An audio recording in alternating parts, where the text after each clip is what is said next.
I started out in life in science, biology and geology. I'm at heart a natural scientist. I've spent years on that as a consultant, researcher in graduate school, graduate programs, all of that. Even taking the turn into economics and policy in my advanced degrees were still rooted in my interest in the natural resource industries and businesses. This is what we have. This is what humans have that is available to us. I mean, even in the devices that you take for granted every day, your laptop, your smartphone, your appliances at home, your vehicle, you don't think about where all of that comes from. All of that is derived from natural resources. I'm Michot Foss, and I'm Fellow for Energy, Minerals, and Materials here in the Center for Energy Studies at the Baker Institute.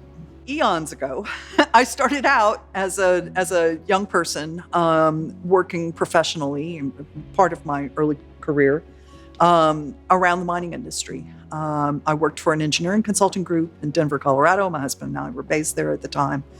So I did a lot of work on what we call hard rock minerals, soft rock, coal, sand and gravel, which is what a lot of the mining industry does in the United States for construction. And in those years, I was active. I was one of the founding members of the Women in Mining, which remains in existence today. I was part of the American Mining Congress. I did a lot of mining industry-related outreach.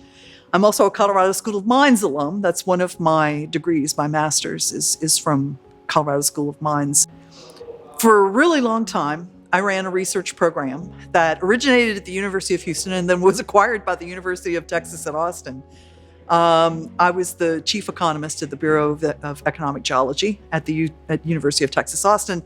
And I had a research team that ran for almost 29 years in total, of people who were investigating all aspects of energy development and use, not just in the U.S., but worldwide. A lot of our international work was supported by the U.S. Department of State, U.S. Agency for International Development, and then World Bank and others for various projects. So when we look at the Center for Energy Studies and all that it's accomplished over the years and how it's become positioned, the Baker Institute overall as leading research programs, leading think tanks when it comes to the future of energy, one of the things that we know is that the future of energy is contingent on the future of materials. In our view, what we can contribute to that is basic research, a better understanding of these industries, what's involved, what countries are involved, who we would be trading with, what the markets are like, what will prices look like going forward,